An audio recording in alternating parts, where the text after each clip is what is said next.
Franz Xaver Strasser foi um membro do Waffen-SS, uma das unidades paramilitares mais leais e fanáticas do regime nazista. Durante o período sombrio da Segunda Guerra Mundial, ele desempenhou funções como guarda e funcionário na concentração de Mauthausen, situada na Áustria, que na época estava sob ocupação nazista. A sua atuação naquele campo de extermínio foi marcada por uma brutalidade que deixou marcas profundas na memória daqueles que sobreviveram às suas atrocidades.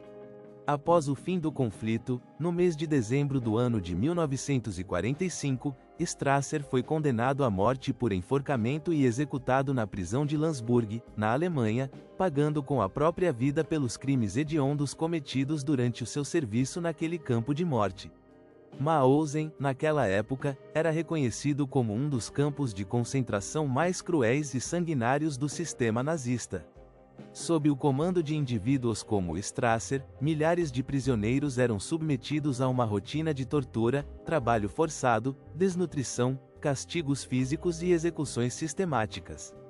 A brutalidade ali praticada era muitas vezes imposta sem qualquer tipo de supervisão ou controle por parte das autoridades superiores, uma vez que os guardas e funcionários do campo exerciam controle absoluto sobre os detentos, muitas vezes agindo com impunidade.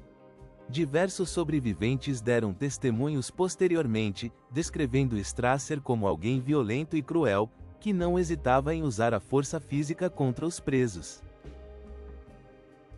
Algumas dessas testemunhas relataram episódios em que ele agredia prisioneiros por infrações mínimas, ou até mesmo sem motivo aparente, batendo e humilhando aqueles que estavam sob seu controle. Embora Strasser não ocupasse um cargo de alta patente ou função médica, sua posição como guarda-médio na hierarquia do campo lhe conferia um poder assustador. Ele era responsável por garantir a disciplina diária e por colaborar na manutenção das operações que resultavam na morte de inúmeros prisioneiros.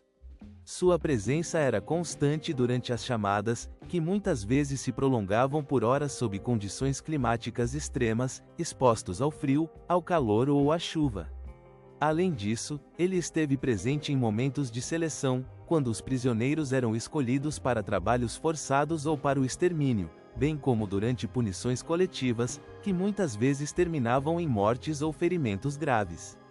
Os relatos dos sobreviventes revelam que, após a derrota do regime nazista em 1945, Strasser foi rapidamente capturado pelas forças americanas.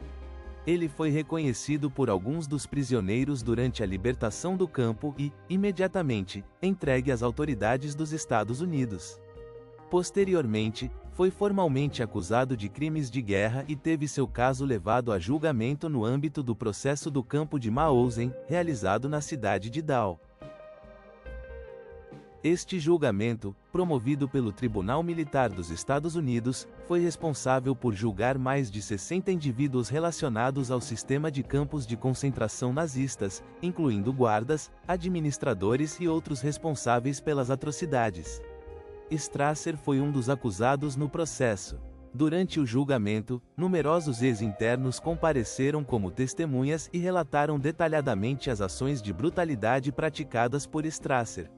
Suas declarações descreviam episódios de violência extrema, abuso físico e participação ativa em ações que resultaram na morte de muitos prisioneiros.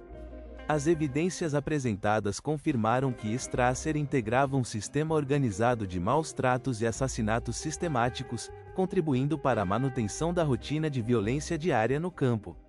Mesmo não estando entre os mais altos cargos hierárquicos, seu comportamento e ações estavam em conformidade com aqueles que facilitaram a perpetração de crimes de guerra e atrocidades de forma sistemática.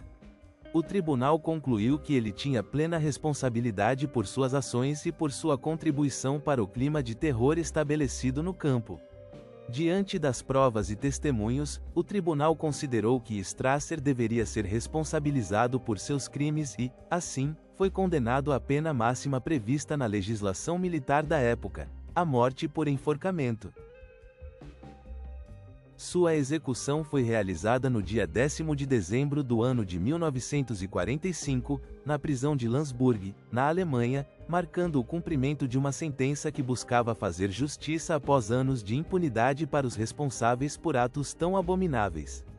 Naquele dia, ele se juntou a outros criminosos de guerra que também receberam a mesma sentença, formando um grupo de indivíduos que tiveram suas vidas ceifadas por terem participado das atrocidades do Holocausto. A execução foi registrada por filmagens feitas pelas forças militares americanas, que arquivaram as imagens como parte do registro histórico da justiça feita contra aqueles que,